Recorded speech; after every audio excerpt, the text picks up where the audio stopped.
questo video analizzeremo e ascolteremo tutti i modi della scala maggiore.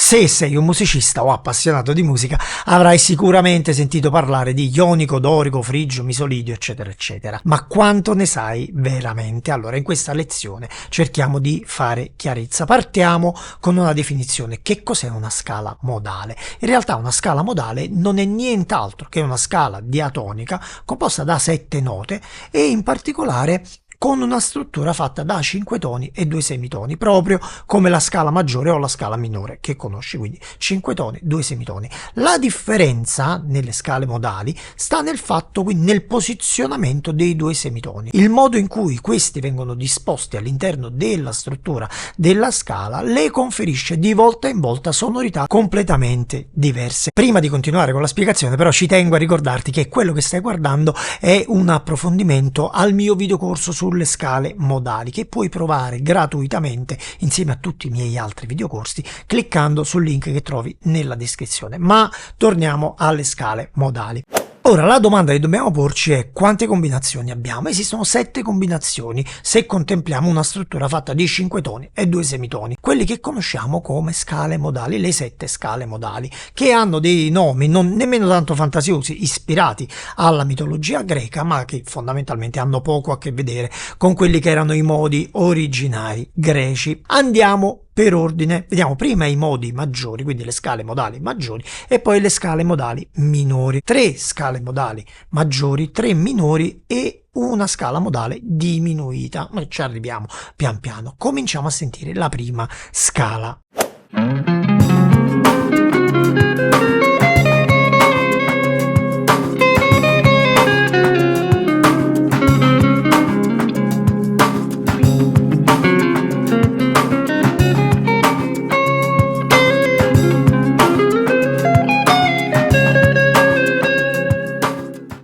La prima scala modale che devi conoscere è quella ionica, ma in realtà la conosci già, perché la scala ionica non è nient'altro che un altro modo di definire la scala diatonica maggiore, quindi anch'essa una struttura composta da 5 toni e 2 semitoni, in cui i semitoni possiamo trovarli tra il terzo e il quarto grado e il settimo e l'ottavo. La tensione generata da questi semitoni è proprio quella che noi evitiamo quando al posto di suonare la scala maggiore suoniamo la pentatonica maggiore. Facci caso, una penta maggiore non è nient'altro che una diatonica a cui abbiamo tolto il quarto e il settimo grado. È un suono che già conosciamo, non ci spenderei più parole di tante, ma ti inviterei a spostare il primo semitono tra il quarto e il quinto grado per ottenere la seconda scala modale maggiore, che è molto più interessante e che definiamo scala lidia.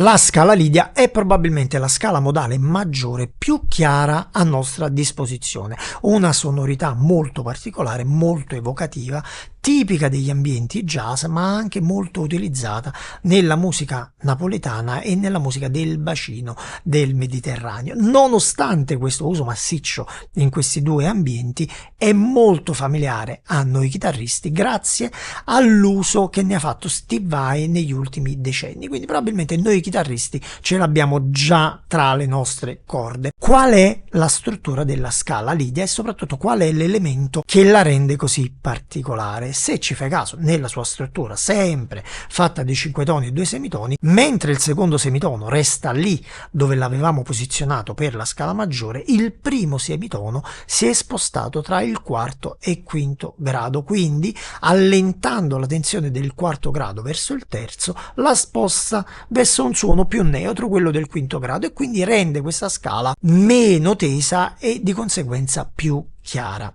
Esiste un'altra scala modale simile alla scala maggiore che però non funziona sull'accordo major 7 e che preferisce l'accordo di settima dominante, è la scala misolidia. La sua struttura, come ti dicevo, è molto simile a quella della scala maggiore, per quanto riguarda tutto quello che accade fino al sesto grado. Quindi abbiamo il semitono posizionato tra terza e quarta nota, ma il secondo semitono invece è posizionato tra sesta e settima. Questa condizione riduce la tensione del settimo grado verso l'ottava e la rende adatta appunto a suonare sull'accordo di settima dominante. È una scala molto utilizzata nel blues, nel funk, perché si sposa bene con le condizioni in cui l'accordo di settima dominante è utilizzato in maniera statica, quindi non assolve alla sua funzione di accordo di tensione che poi risolve sulla sua quarta giusta.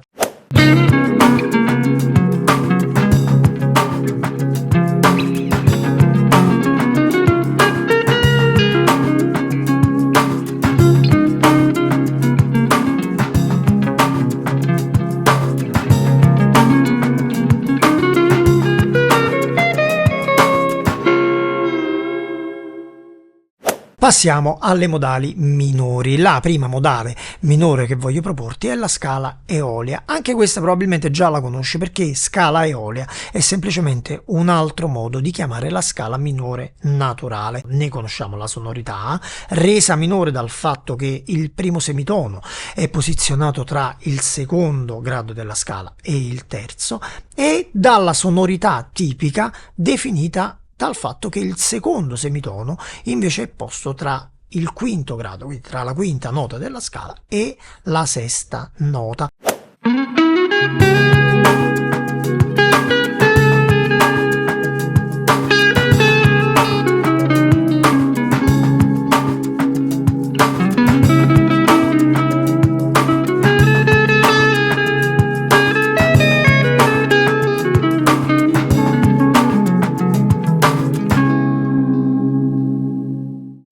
Prima di continuare però ci tengo a ricordarti che quello che stai guardando è un approfondimento al mio videocorso sulle scale modali che puoi provare gratuitamente per 7 giorni insieme a tutti i miei altri videocorsi cliccando sul link che trovi nella descrizione di questo video.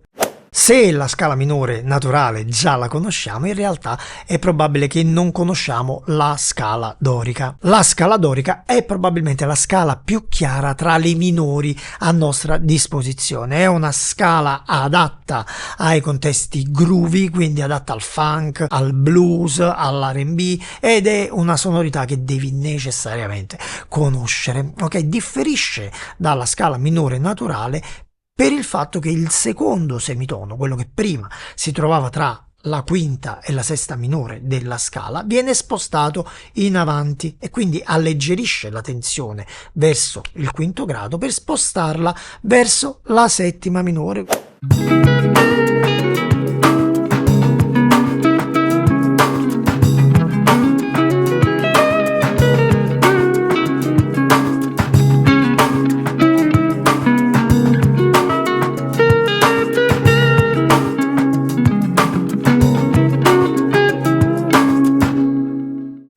Se la scala dorica era la scala più chiara tra le minori a nostra disposizione, probabilmente la scala frigia è quella più scura, tanto usata nel mondo del flamenco, ma anche utilizzata in abbondanza nel mondo dell'heavy metal. Pensa semplicemente al riff di Wherever I May Roam dei Metallica dal Black Album, costruito interamente sulla scala frigia. Qual è la differenza tra la scala frigia e una normale scala minore? La posizione del primo semitono. Quindi mentre il secondo semitono resta tra quinto grado e sesto grado della scala, quindi generando un intervallo di sesta minore tra la tonica e la sesta nota, nella scala frigia il primo semitono viene anticipato, quindi spostato verso il basso e avvicinato alla tonica. Infatti lo troviamo proprio tra la tonica e la seconda nota, generando un intervallo di seconda minore proprio tra queste due note. E questo intervallo di seconda minore è quello che rende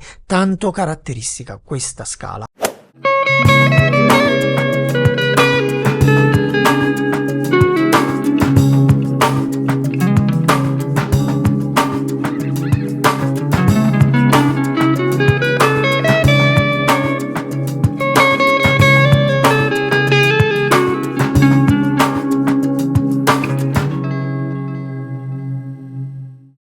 Queste erano le 3 scale modali maggiori e le 3 scale modali minori. Esiste anche una 7ª scala modale, quella locrea, caratterizzata oltre che dalla presenza del primo semitono tra la prima nota e la seconda nota, quindi estrema tensione verso la tonica, anche dalla presenza di un secondo semitono tra il 4º grado e il 5º grado della scala, che genera una quinta diminuita e che genera un intervallo di tritono, quindi 3 toni, l'intervallo più dissonante in assoluto, tra la tonica e appunto la quinta diminuita.